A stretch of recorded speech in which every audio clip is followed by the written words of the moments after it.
Students, आज का जो इम्पोर्टेंट न्यूज़ है उनको हम रीड करेंगे। फर्स्ट न्यूज़ है वियतनाम के बारे में। कुछ इंडियन पर्सन हैं जो वियतनाम के वहाँ पे टूरिज्म एक्टिविटी के लिए गए हुए थे। बोट का एक्सीडेंट होने की वजह से कुछ पर्सनस का जो कैजुअलिटी है वो हुआ है। स्टूडेंट्स, एक्सीडेंट के बिहाइंड के अंदर में क्या बेसिक रीजन्स हैं उनको यहाँ पे इन्वेस्टिगेट है वो किया जाएगा। इस एक्सीडेंट के अंदर में जो अदर पर्सन इन्वॉल्व थे उनको रेस्क्यू है वो किया गया है। हमारी यूपीएससी के एग्ज़ाम से रिलेटेड क्या बेसिक इन्फॉर्मेशन है वो आपको पता होना चाहिए। First of all students, Vietnam का ये जो लोकेशन है उसके बारे में आपको जानकारी होना चाहिए। क्यों लार्जर नंबर के अंदर में जो टूरिस्ट पर्सन है उस प्लेस के वहाँ पे विजिट है वो किया करते हैं। सेकंड, आपको इस कंट्री का जो जोग्राफिकल लोकेशन है उसके बारे में जानकारी होना चाहिए। कौन से अदर कंट्री हैं जो वियतनाम के साथ में अपना एरिया है वो शेयर किया करते हैं। नियर बाई एरियाज़ के अंदर में कौन सा वाटर बॉडी है जो वहाँ पे एग्जिस्ट है वो किया करता है।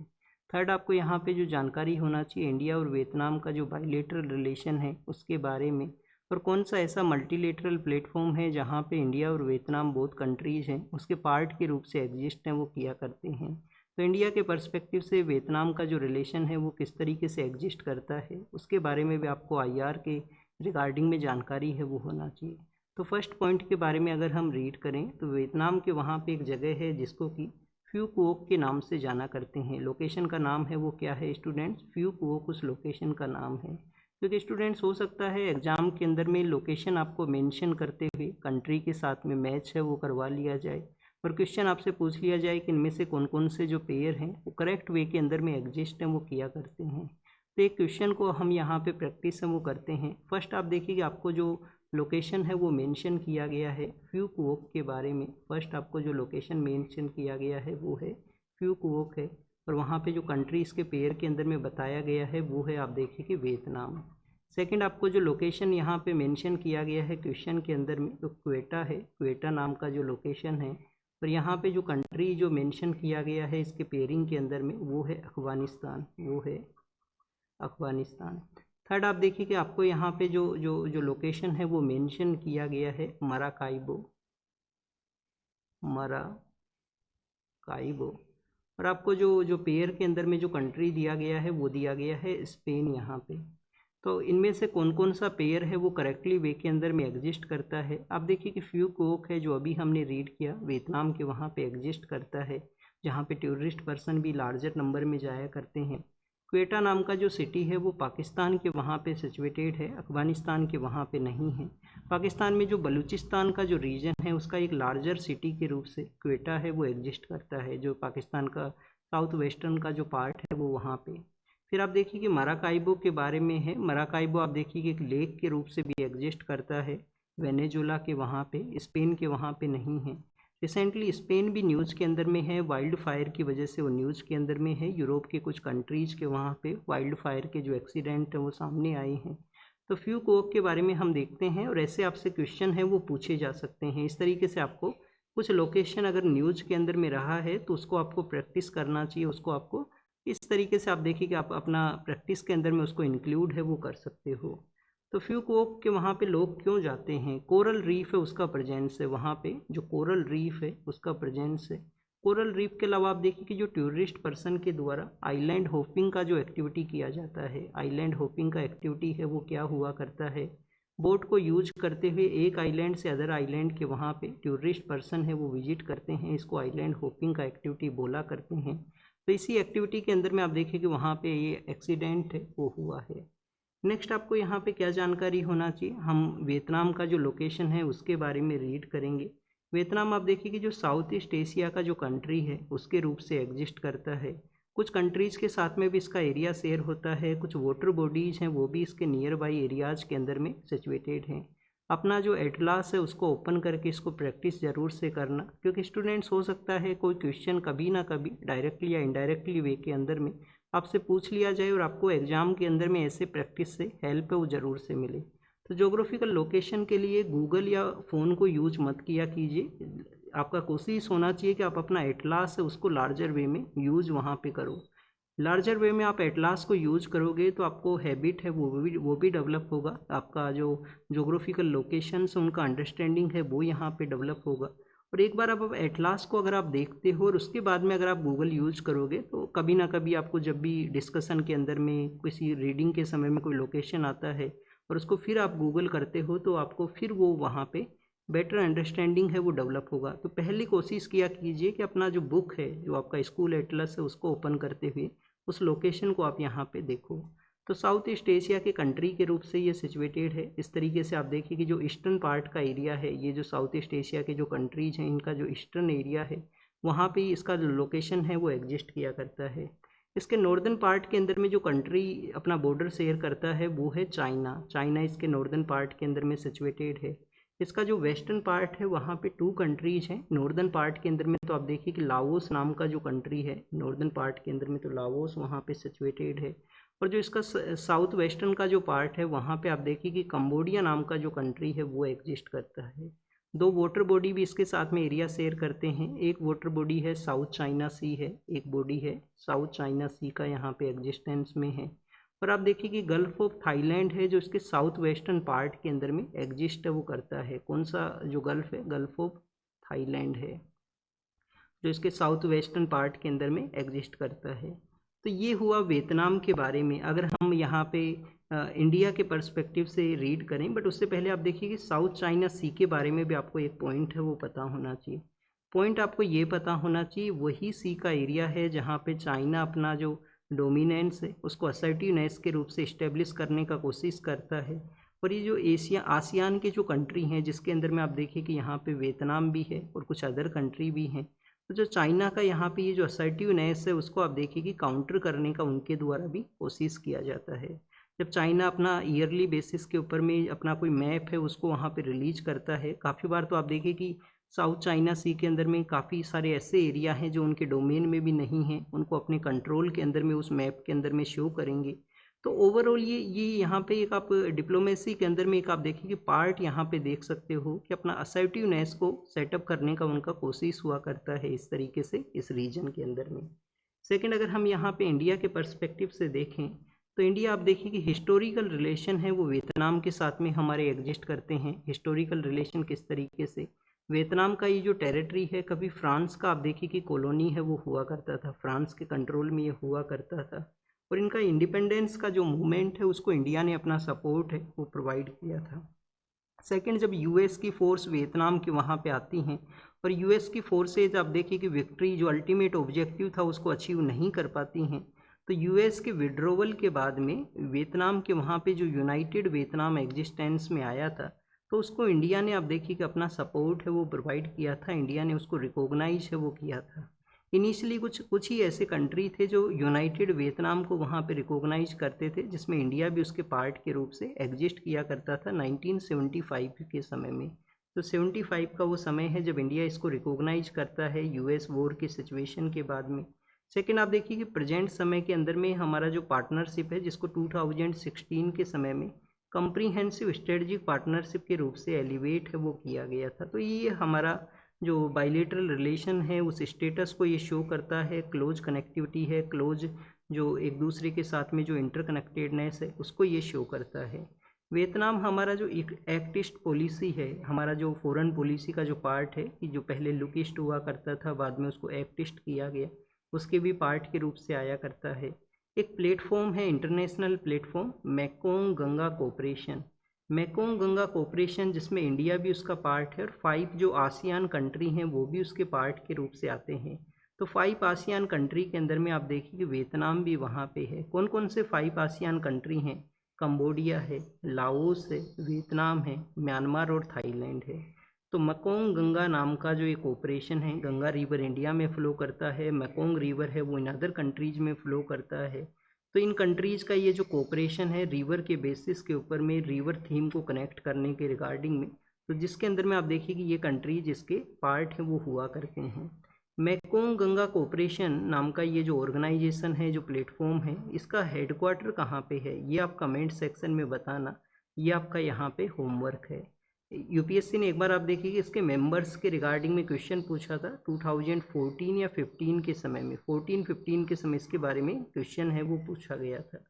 नेक्स्ट आपको पता होना चाहिए आसियान का भी पार्ट है वियतनाम यहाँ पे। आसियान में अब मेंबर्स का संख्या है वो इंक्रीज हुआ है। तिमोर लास्ते नाम का जो कंट्री है वो एक नया मेंबर बना है। पहले 10 कंट्री होते थे, अब 11 कंट्री हुआ करते हैं। और इंडिया का आसियान के साथ में एक अलग रिलेशन है। अलग से आप देखिए कि जो बायलेटरल जो जो कनेक्टिविटी है वो एग्जिस्ट करता है आसियान के साथ में। नेक्स्ट अगर हम देखें स्टूडेंट्स, आसियान का भी आप देखिए कि कुछ अदर कंट्रीज़ का ग्रुप है, जैसे कि जो ईस्ट एशिया पॉलिसी है उसके साथ में जो ईस्ट एशिया का समिट हुआ करता है जिसमें 6 to 8 कंट्री आया करते हैं, इंडिया भी उसका पार्ट है वो हुआ करता है। तो ये वियतनाम के बारे में हमने देख लिया है, लोकेशन उसका देखा, उन प्लेसेस के बारे में रीड किया और इसका जो अदर प्लेसेस को हमने देखा। अब आप देखिए कि इसमें हमने मैकोंग रिवर के बारे में देखा है। मैकोंग रिवर वही है जो इस कंट्री से फ्लो करता है। एक रेड नाम का भी रिवर है मैकोंग के अलावा। आप देखिए कि रेड नाम का जो रिवर है वो भी यहाँ से फ्लो है वो किया करता है। और बोथ रिवर, मैकोंग रिवर भी रेड रिवर भी, बोथ अपना जो ड्रेनेज है वो साउथ चाइना सी के अंदर में किया करते हैं। अब आप देखिए कि अगर आपको यहाँ पे साउथ चाइना सी को अगर आप देखते हो तो कुछ ऐसे आइलैंड हैं साउथ चाइना सी के अंदर में, जैसे स्पार्कली नाम का एक आइलैंड है, और भी कुछ जैसे आप देखिए स्कोरबोग नाम का एक सोल है वो भी वहाँ पे एग्जिस्ट करता है, जिसपे फिलीपाइंस और चाइना का वहाँ पे क्लेम हुआ करता है। तो ये जो प्लेसेज हैं इस वाटर बॉडी के अंदर में भी, ये अभी जब भी न्यूज़ में रहते हैं इनको भी आप देख लिया कीजिए, जिससे कि आपको वहाँ पे बार बार मेमोराइज हो सके, बार बार यहाँ पे याद है वो हो सके। नेक्स्ट जो न्यूज़ है वो इंडिया और न्यूजीलैंड के बारे में है। हमारे जो प्राइम मिनिस्टर हैं वो न्यूजीलैंड के विजिट के लिए गए हैं। तो आप देखिए कि कौन कौन से ऐसे पॉइंट है जहाँ पे डिस्कशन हुआ है। तो फर्स्ट तो हम बायलेटरल रिलेशन के बारे में देखेंगे, फिर आप देखिए कि फॉरेन पॉलिसी के पर्सपेक्टिव से जो इंडो पैसिफिक को वहाँ पे प्रमोट करने का बात किया गया है, क्यों हमें इंडो पैसिफिक को प्रमोट करना है। जो अभी हमने रिसेंटली आप देखिए कि इंडोनेशिया के वहाँ पे प्राइम मिनिस्टर गए तो वहाँ पे भी उसको प्रमोट किया गया। हमारे प्राइम मिनिस्टर जब ऑस्ट्रेलिया के वहाँ थे तो उसके डिस्कशन में भी इंडो पैसिफिक मेंशन था। और उससे पहले वियतनाम के जो लीडर इंडिया में आए थे वहाँ तो इंडो पैसिफिक के अंदर में आप देखिए कि जो चाइना का असर्टिवनेस है उसको काउंटर करने का भी बात वहाँ पे मेंशन है वो किया गया था। तो फॉरेन पॉलिसी के पर्सपेक्टिव से जो अदर पॉइंट है उनको हम बाद में देखेंगे, पहले बायलेटरल पर्सपेक्टिव से देखते हैं। इंडिया और न्यूजीलैंड का जो लोकेशन है कल हमने रीड किया था। न्यूजीलैंड के लोकेशन में हमने देखा था कि मेजरली 2 आइलैंड्स हैं वहाँ पे। मौरी इसको एंशंट वे में बोला करते हैं, इसका जो इंडिजीनियस कम्युनिटी वहाँ पे रहा करती है। और आप देखिए कि 2 आइलैंड्स के अलावा वहाँ से कुक स्ट्रेट है वो पास करता है, जो तस्मान सी और पैसिफिक का एरिया है उसको कनेक्ट करता है। और इसकी कुछ ओवरसीज टेरिटरी भी हैं, कुछ ऐसी भी टेरिटरी हैं जो न्यूजीलैंड के कंट्रोल में है बट उनका जो फार अवे के अंदर में वो सिचुएटेड हैं। जैसे कुक आइलैंड नाम का एक टेरिटरी है, एक न्यू आइलैंड नाम का एक टेरिटरी है जो कि न्यूजीलैंड के ही कंट्रोल में आया करते हैं।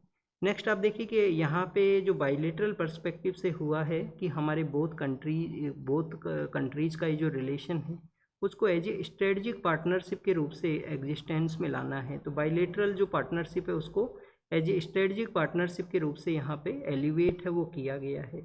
मैरीटाइम सिक्योरिटी के रिगार्डिंग में डिस्कशन हुआ है। डिस्कशन यहाँ पे ये भी हुआ है कि जो FTA के अंदर में जो प्रॉमिस किया गया है कि एक तो हमें हमारा जो बायलेटरल ट्रेड है इंडिया और न्यूजीलैंड का उसको डबल करने का एक पॉइंट है वो लिया गया है। 35,000 करोड़ जो कि इंडियन रुपी के अंदर में 35,000 करोड़ यहाँ पे एक टारगेट बताया गया है कि 35,000 करोड़ का बायलेटरल ट्रेड है जो कि हमें 2030 तक आप देखिए कि अचीव करना है, 2030 तक यहाँ पे कैरी आउट करना है।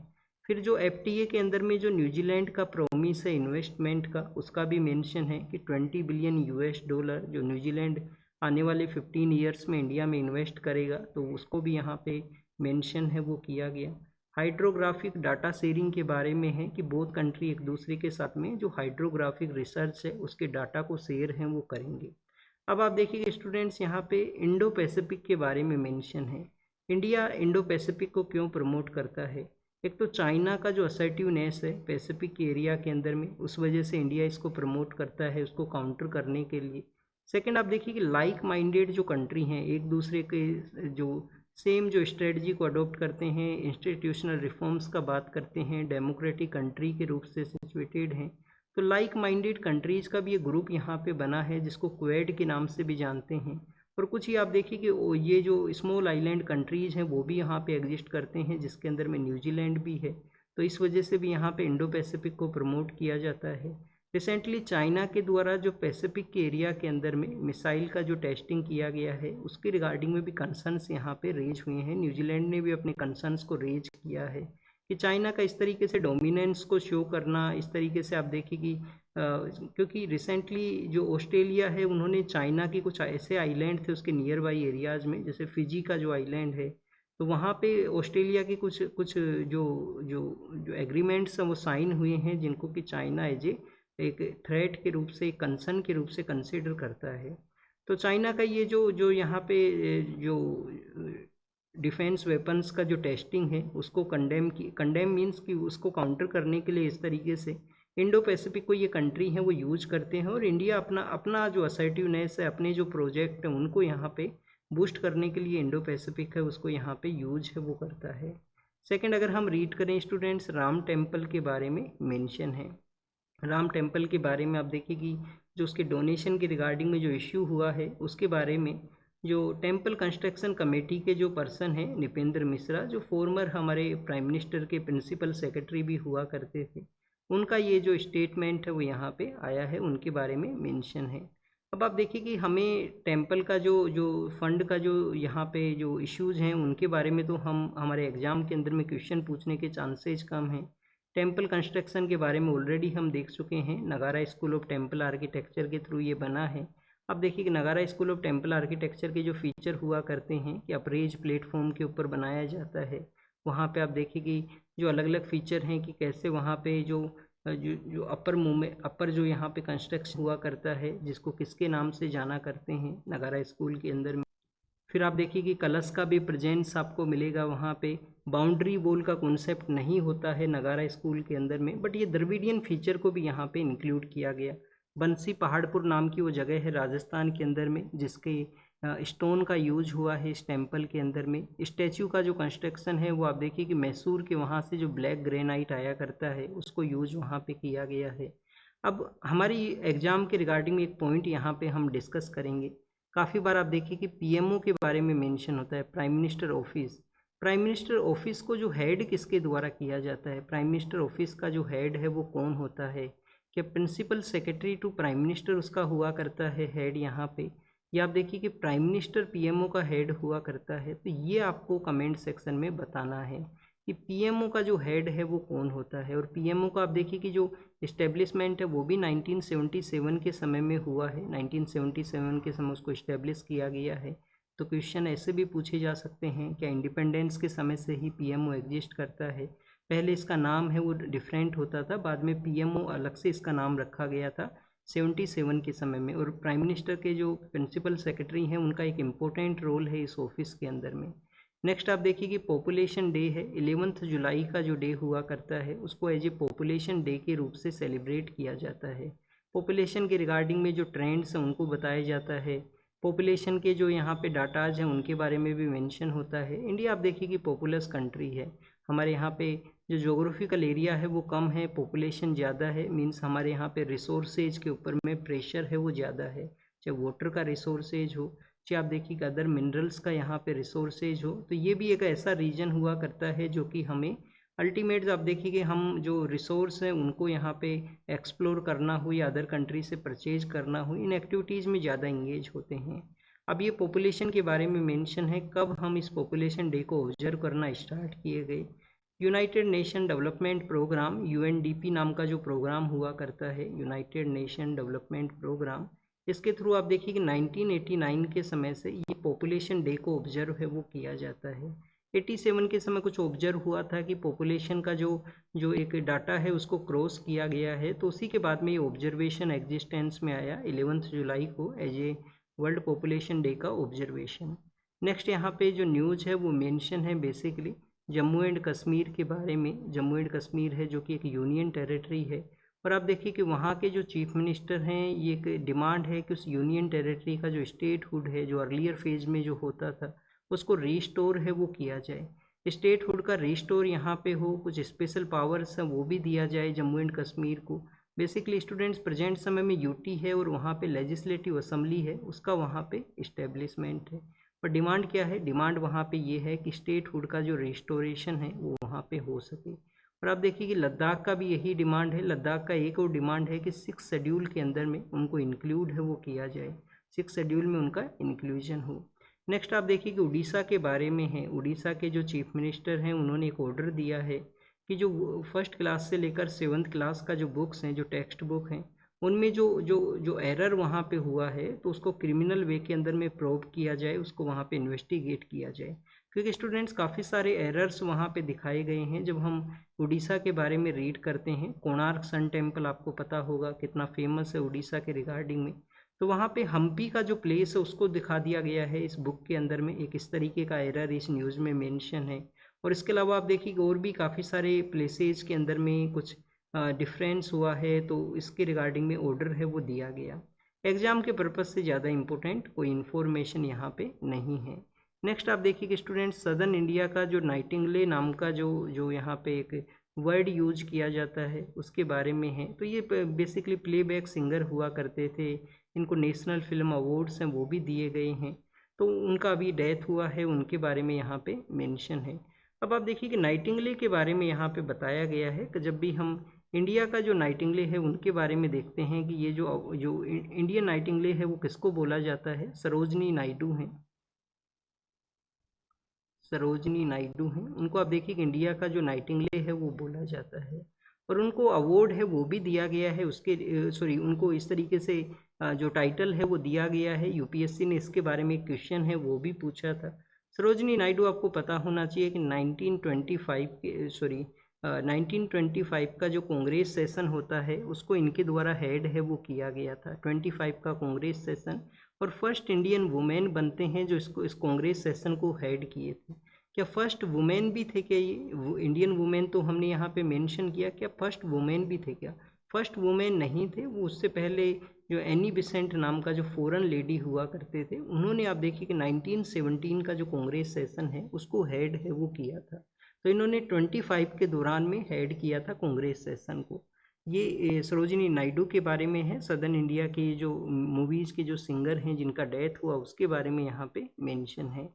नेक्स्ट आप देखिए कि स्टूडेंट्स FCRA के रिगार्डिंग में हमारे जो चर्च जो हुआ करते हैं क्रिश्चियनिटी के अंदर में, तो आप देखिए उनके जो लीडर्स हैं वो यहाँ पे होम मिनिस्टर से मिले हैं। उनके अपने कंसर्न हैं कि फॉरेन कंट्रीब्यूशन रेगुलेशन एक्ट, जिसमें अभी जो चेंजेस किए गए हैं फॉरेन कंट्रीब्यूशन रेगुलेशन एक्ट के अंदर में, ये बेसिकली आप देखिए कि इन रिलीजियस इंस्टीट्यूशंस का जो फंडिंग है उसको यहाँ पे डिस्टर्ब कर सकता है। उसके कुछ कंसर्न्स के बारे में वो वहाँ पे मिले हैं। एग्जाम के पर्पज से तो क्या पता होना चाहिए आपको, एक तो पैटर्न के जो चेंजेज हैं उनके बारे में पता होना चाहिए। 5 कैटेगरी के अंदर में जो NGO है वो अपने आप को रिकॉग्नाइज करेगा, किसी भी पॉलिटिकल एक्टिविटी के अंदर में वो इंगेज नहीं होगा। अगर डिफरेंट कैटेगरी में उनको काम करना है तो अलग अलग कैटेगरी का जो फ़ी है वो उनके द्वारा पे किया जाएगा। तो ये FCRA एक्ट के अंदर में कुछ रिसेंट चेंजेज हैं वो किए गए हैं। फिर आप देखिए कि INS महेंद्रगिरी वैसे एक आप देखिए कि हमारे यहाँ पे माउंटेन पीक है जो कि ईस्टर्न घाट के अंदर में एग्जिस्ट करता है। तो उसी के नेम को रिकॉग्नाइज करते हुए एक नेवल वेसल है INS महेंद्रगिरी, उसको डेवलप किया गया है और नेवी के अंदर में उसका कमीशन हुआ है। प्रोजेक्ट 17A उसके थ्रू में आप देखिए कि हमारा जो डोमेस्टिक शिप वेसल्स का जो बिल्डिंग है उसको ये प्रमोट करता है। इस तरीके से जो INS महेंद्रगिरी का कमीशन होना सेल्फ रिलायंस आत्मनिर्भर भारत का जो कॉन्सेप्ट है उसको भी ये शो है वो करता है। नेक्स्ट यहाँ पे रीड करें तो स्टूडेंट्स वंदे मातरम जो कि हमारा नेशनल सॉन्ग है उसके बारे में है। आप देखिए कि मिनिस्ट्री ऑफ होम अफेयर्स के द्वारा अर्लियर फेज के अंदर में एक डायरेक्शन को इशू किया गया था कि नेशनल एंथम से पहले नेशनल सॉन्ग है उसको यहाँ पे गाया जाए, नेशनल सॉन्ग है उसको गाया जाए। कोई भी जो यहाँ पे बेसिकली आप देखिए कि कोई भी एडमिनिस्ट्रेटिव प्रोग्राम है, कोई भी गवर्नमेंट वर्क है उसके रिगार्डिंग में। 1971 का हमारे यहाँ पे एक जो कानून है वो एग्जिस्ट करता है। कानून क्या है?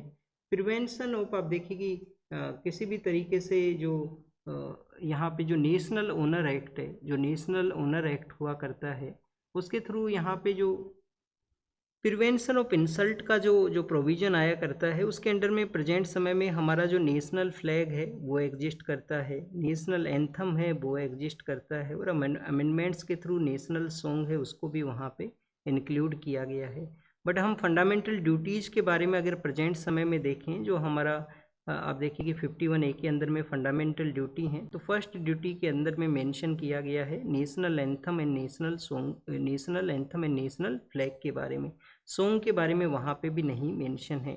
तो 71 के इस अमेंडमेंट एक्ट के अंदर में ये लाया गया, जो मानसून सेशन में प्रपोज किया जाएगा, किसी भी गवर्नमेंट प्रोग्राम के अंदर में पहले नेशनल सॉन्ग को यूज किया जाएगा, मीन्स उसको जो रेस्पेक्ट है वो दिया जाएगा। बाद में आप देखिए कि नेशनल एंथम है उसका वहाँ पे एक प्रोसेस में जो उसको उसको जो रेस्पेक्ट है वो पे किया जाएगा। अब नेशनल सॉन्ग के बारे में जब भी हम देखते हैं, हमारे जो बंकिम चंद्र चट्टोपाध्याय साहब हैं उनके द्वारा इसको लिखा गया था, आनंद मठ में इसके बारे में मेंशन है। बट पहले उन्होंने बंग दर्शन के अंदर में इसको पब्लिश है वो किया था, बाद में आनंद मठ में हुआ।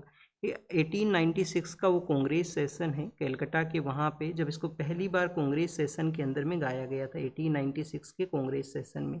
और बाद में आप देखिए कि इसको 1937 में जब कांग्रेस सेशन हुआ उस दौरान में इसके कुछ कुछ जो पार्ट हैं उनको इंक्लूड ना करते हुए इसके ओनली कुछ सिलेक्टेड पार्ट्स को ही इंक्लूड किया गया और इसको एज ए नेशनल सॉन्ग बताया गया, फ्रीडम मूवमेंट के पार्ट के रूप से इसको रिकॉग्नाइज है वो किया गया। बाद में हमारा कॉन्स्टिट्यूशन असेंबली इसको रिकॉग्नाइज है वो करते हैं, नेशनल सॉन्ग को भी, एंथम को भी, नेशनल फ्लैग को भी।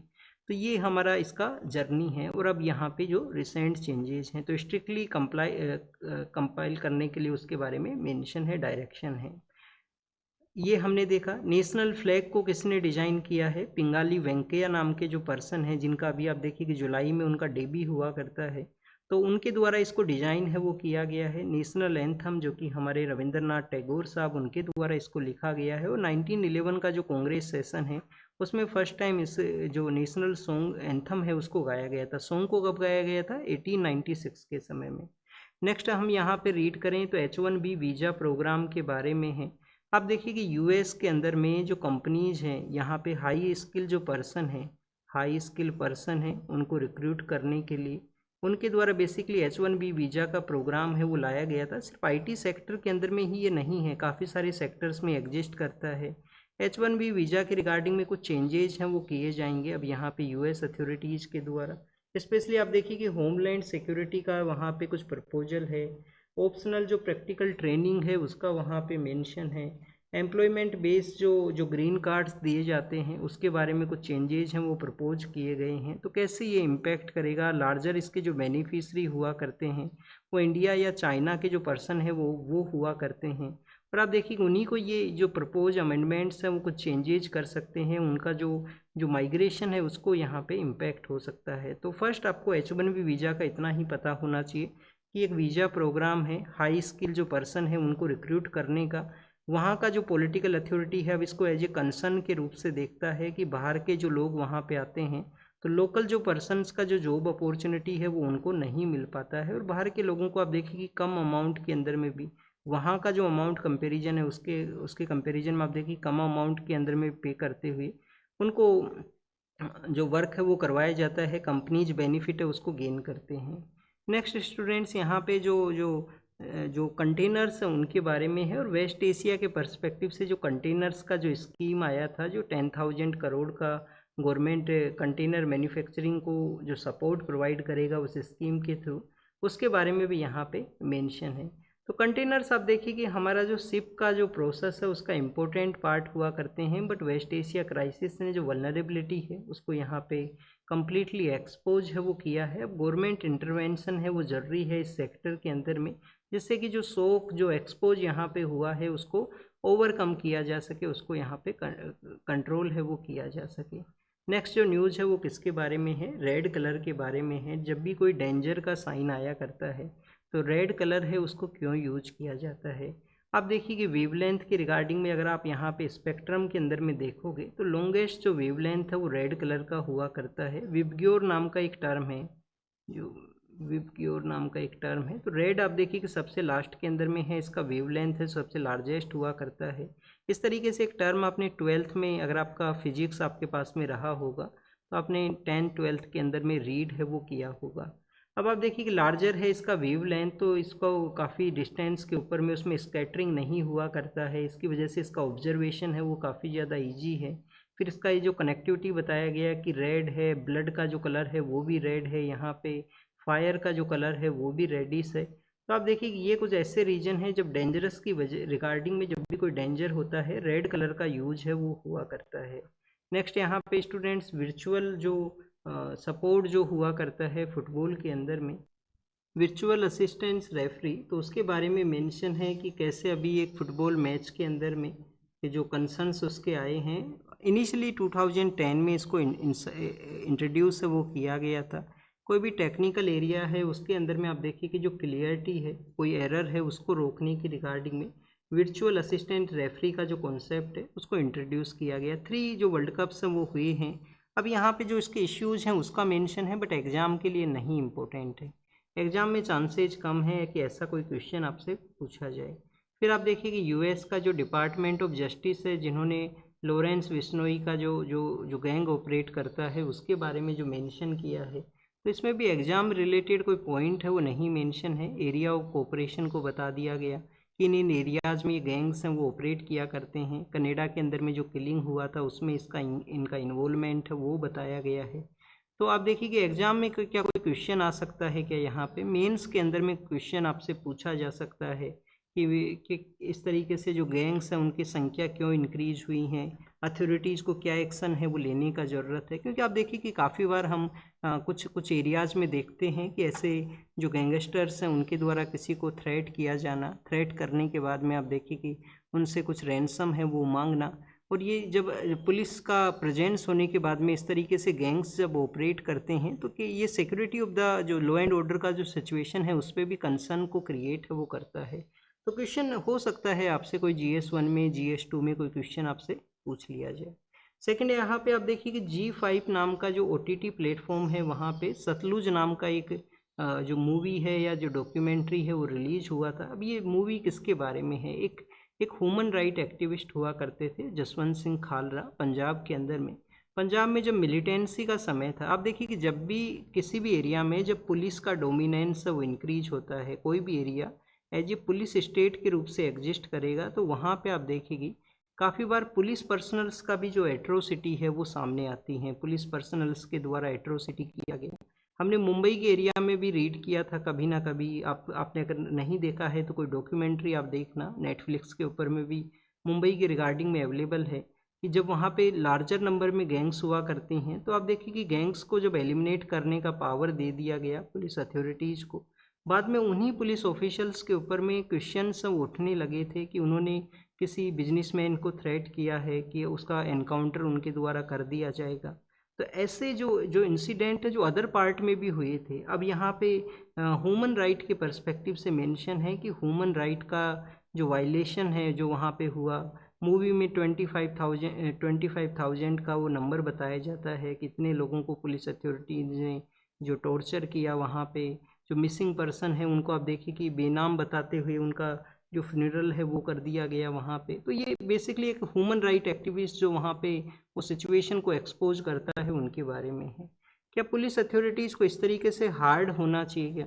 आप देखिए कि जब भी ऐसा कोई सिचुएशन है उसको डील करना है तो पुलिस अथॉरिटीज़ के द्वारा लॉ एंड ऑर्डर को इसी तरीके से स्ट्रिक्ट वे में इम्प्लीमेंट किया जाता है। बट कभी ना कभी पुलिस पर्सनल्स को भी एक आइडेंटिफाई करना होता है कि जो पर्सन है वो यहाँ पे जो पर्सन है वो किसी मिलिटेंट एक्टिविटी के अंदर में इंगेज है या कोई कॉमन सिविलियन पर्सन है। क्या किसी सिविलियन पर्सन को तो यहाँ पे इस तरीके से टारगेट है वो नहीं किया गया है, क्योंकि एंड ऑफ द डे आप देखिए कि लॉ एंड ऑर्डर का जो सिचुएशन है वो इंटरनल पार्ट में आया करता है और वहाँ पे आपको सिविलियन पर्सन को आइडेंटिफाई है वो करना होगा। इस तरीके से आप उसको एनकाउंटर है वो इस तरीके से एलिमिनेट है वो नहीं कर सकते। तो उसी को ये शो करता है। हमारे एग्जाम के रिगार्डिंग में आपको कुछ पॉइंट ये पता होना चाहिए, जब भी कोई ऑफिशियली मूवी रिलीज होता है थिएटर्स के अंदर में, ऑफिशियली मूवी जब रिलीज होता है, central board of film certification है उसका वहाँ पे जो सर्टिफिकेट है उसका रिक्वायरमेंट होता है। OTT के ऊपर में यहाँ पे आप देखिए कि जो इंफॉर्मेशन टेक्नोलॉजी इंटरमीडिएट जो गाइडलाइंस है डिजिटल मीडिया एथिक्स वाला, उसके अकॉर्डिंग में यहाँ पे जो रिलीज है वो करवाया जाता है। अब आप देखिएगा IT का जो गाइडलाइंस है उसके अकॉर्डिंग में OTT के ऊपर में रिलीज हुआ है तो सेक्शन जो 69 है जो गवर्नमेंट कंटेंट को ब्लॉक कर सकता है उसके थ्रू यहाँ पे रिमूव है वो भी किया जा सकता है किसी भी कंटेंट को यहाँ पे। तो ये उसके बारे में ये मेंशन करता है। इसका इसका आप देखिए कि कोर्ट्स के थ्रू अप्रोच है वो किया जा सकता है कि कोर्ट के थ्रू जो उनका ब्लॉकिंग है उसको ओपन करवाया जाए, तो ये भी यहाँ पे मेंशन था। फिर आप देखिए कि वर्ल्ड के पर्सपेक्टिव से यहाँ पे बताया गया है, वर्ल्ड के पर्सपेक्टिव से कौन कौन से पॉइंट हैं वो मेंशन है। फर्स्ट पॉइंट है कि यूएस के एक डेमोक्रेटिक लीडर हैं, जो कि आप देखिए कि वेस्ट बैंक के वहाँ पे गए, तो वहाँ पे इजराइल जो सेटलर्स हैं उन्होंने उनको डिटेन किया है, उसके बारे में मेंशन है। उन्होंने कहा है कि जो इजराइल डिफेंस फोर्स या इजराइल सेटलर्स हैं उनका आप देखिए कि यूएस के लिए किसी तरीके से कोई इंगेजमेंट नहीं है। इनका ये डिटेंशन के बाद में कुछ स्टेटमेंट आया है, एग्जाम के पर्पज़ से नहीं इम्पोर्टेंट। वेस्ट बैंक कहाँ पे सिचुएटेड है? वेस्ट बैंक आप देखिए कि जॉर्डन रिवर का जो वेस्टर्न पार्ट है, जो कि इजराइल और पैलेस्टाइन का वो एरिया है, उसको वेस्ट बैंक है वो बोला करते हैं। तो जॉर्डन रिवर वहाँ से फ्लो करती है, एक पार्ट के अंदर में जॉर्डन नाम का कंट्री है वो सिचुएटेड है। फिर आप देखिए कि नॉर्दर्न कोरिया ने अभी रिसेंटली जो यूएस का स्टेटमेंट आया था कि नॉर्दर्न कोरिया का जो जो न्यूक्लियर जो वहाँ पे वेपन्स हैं उनको डीन्यूक्लियराइज करने का ज़रूरत है। तो नॉर्दर्न कोरिया ने अपना स्टेटमेंट में बताया कि सबसे पहले तो यूएस और यूएस के जो अलाई हैं वो अपने वेपन्स को वहाँ पे डीन्यूक्लियराइज करें, उसी के बाद में ये स्टार्ट होगा, ये प्रोसेस एग्जिस्टेंस में आएगा। वेनेजुला के वहाँ पे जो डबल अर्थक्वेक का एक्टिविटी हुआ था, जो कि आप देखिए कि जो वहाँ पे जो प्लेट्स एग्जिस्ट करते हैं उनके बिटवीन में फ्रिक्शन होने की वजह से जो कोलाइड एक दो कोलिजन नहीं हुआ है, फ्रिक्शन हुआ है, तो उसकी वजह से कोलाइड करने की वजह से जो हाई लेवल के ऊपर में जो अर्थक्वेक आया, और आप देखिए कि उसका जो डेथ का नंबर है 4000 को भी क्रॉस है वो किया है। फिर बलूचिस्तान के बारे में है, पाकिस्तान अथॉरिटीज़ ने बताया कि लास्ट वीक से जो ऑपरेशन चला है 88 मिलिटेंट पर्सन है उनको एलिमिनेट किया गया है, और ये वेनेजुला के बारे में था। जो सुप्रीम लीडर हैं ईरान के, उन्होंने स्टेटमेंट दिया है कि यूएस प्रेसिडेंट के अगेंस्ट में जो रिवेंज है वो लिया जाएगा, उनके जो अर्लियर सुप्रीम लीडर हैं उनके एलिमिनेशन के रिगार्डिंग में। तो यूएस के प्रेसिडेंट इसको जो आप देखिए कि उन्होंने एक नया थ्रेड जब से क्रिएट किया है उसके बाद में ये स्टेटमेंट आया है, जो काउंटर किया गया यूएस एंड ईरान के फोर्सेज एक दूसरे के अगेंस्ट में। जो अल्टरनेटिव फॉर जर्मनी, जो आप देखिए कि जर्मनी का एक राइट विंग का जो पार्टी है, उन्होंने जो ईस्टर्न पार्ट के अंदर में कुछ एरिया के ऊपर विक्ट्री उनका अचीव हुआ है। अब उनके द्वारा प्लेज किया गया है कि जो इलीगल इमिग्रेंट्स जो जर्मनी के वहाँ पे गए हैं उनको आप देखिए कि एक्सपेल है वो किया जाएगा। जब भी आप देखिए कि कोई कंट्री का अथॉरिटी इस तरीके से अलाउ करेगा, क्योंकि जर्मनी में जो वाइस चांसलर एंजेला मर्केल हुआ करते थे, उन्होंने आप देखिए कि कैसे एमिग्रेंट जो पर्सन है उनको अलाउ किया था, जर्मनी के अपने बॉर्डर्स ओपन कर दिए थे ह्यूमैनिटेरियन ग्राउंड के ऊपर में। तो कहीं पे भी आप देखिए कि जब आप विद इन कंट्री भी आप किसी एरिया में जाते हो और वहाँ पे आपका संख्या इंक्रीज करता है, तो कैसे उसको एज ए जो लोकल पर्सन है उसको एज ए थ्रेट के रूप से ऑब्जर्व करते हैं, कैसे उसको थ्रेट के रूप से, या अपना जो कल्चर है उसमें मिक्सिंग का जो कंसर्न है उसके रिगार्डिंग उसको ऑब्जर्व है वो करते हैं। आप कहीं पे भी आप ये ऑब्जर्व है वो कर सकते हो, विद इन कंट्री भी कर सकते हो, आउटसाइड द कंट्री भी कर सकते हो। एक कंट्री से दूसरे कंट्री में जब माइग्रेशन ज़्यादा रहेगा तो वहाँ के जो लोकल लोग हैं उसको एज ए कंसर्न के रूप से देखेंगे। नेक्स्ट आप देखिए कि और ऐसा ही सिचुएशन के अंदर में कुछ पार्टियाज हैं वो इमर्ज होंगी। जो राइट विंग का पार्टी वहाँ पे इमर्ज होगा, लेफ्ट विंग का पार्टी है जो लिबरलिज्म और इन जो इंटेलेक्चुअल थिंग्स हैं उनके ऊपर में जो डिस्कशन है वो करेगा। फिर आप देखिए कि यूएस और लेबनान का जो डिस्कशन है उसको बताया गया कि पायलट जोन, जो कि एक विड्रोवल जो जहाँ पे इजराइल ने कहा है कि वो विड्रोवल करेंगे नहीं करेंगे, कुछ एरियाज उनके कंट्रोल में होने चाहिए, हजीबुल्लाह से कंटिन्यूस उनको एलिमिनेट करना है, तो उसका डिस्कशन हुआ है यूएस और लेबनान के बिटवीन में। और ये आप देखिए कि रसिया यूक्रेन के बारे में है, सी ऑफ अजोव के वहाँ पे फिर से टैंकर्स के ऊपर में अटैक हुआ, एग्जाम के पर्पज़ से नहीं इम्पोर्टेंट, ये कंटिन्यूस न्यूज़ में है ये टॉपिक। चाइना के वहाँ पे क्या हुआ है, एक जो तूफ़ान है उसका आप देखिए कि इम्पैक्ट हो सकता है, तो उसकी वजह से कुछ लोगों को रेस्क्यू है वो किया गया है। चाइना के वहाँ पे बावी नाम का ये जो तूफ़ान है वो आने वाला है, उससे पहले उनको इवैक्यूएट है वो किया गया है। और नियर बाई एरिया जैसे ताइवान है, जिसके कि जापान है, वहाँ पे भी ये इम्पैक्ट है वो करेगा ये तूफ़ान वहाँ पे। फिर आप देखिए कि फिलीपाइंस वो जगह है जहाँ पे ज़्यादा संख्या के अंदर में साइक्लोन्स वो आया करते हैं, तो वो भी नियर बाई एरियाज़ में ही सिचुएटेड है। स्टूडेंट्स, द हिंदू का जो संडे का न्यूज़पेपर हुआ करता है उसमें फ़ोटो के थ्रू कुछ शो किया जाता है। तो यहाँ पे जो हमारा अमरनाथ यात्रा हुआ करता है जम्मू एंड कश्मीर के, वहाँ पे जो अनंतनाग डिस्ट्रिक्ट है वहाँ पे, तो आप देखिए कुछ जो जो ये अमरनाथ यात्रा है उस दौरान में कैसे हमारा जो कश्मीर के जो लोग हैं उनका कश्मीरियत आइडियोलॉजी है, उसके जो कश्मीरियत का जो थिंग्स हैं उसके रिगार्डिंग में भी ये जो उस पर्सपेक्टिव को भी बताया गया कि कैसे जो यात्रीज हैं उनको जो सर्विस प्रोवाइड की जाती है, उनको सपोर्ट प्रोवाइड है वो किया जाता है। तो ये कश्मीरियत आइडेंटिटी जो कल्चरल लिंकेज है उन सभी के बारे में फ़ोटोज़ के थ्रू शो है वो किया गया है। This is all the information related to the today's newspaper. आप इसको रीड कीजिए, रिवाइज कीजिए, जो भी इंफॉर्मेशन आपको मिला है उसको नोट डाउन कीजिए। Thank you students, thank you very much.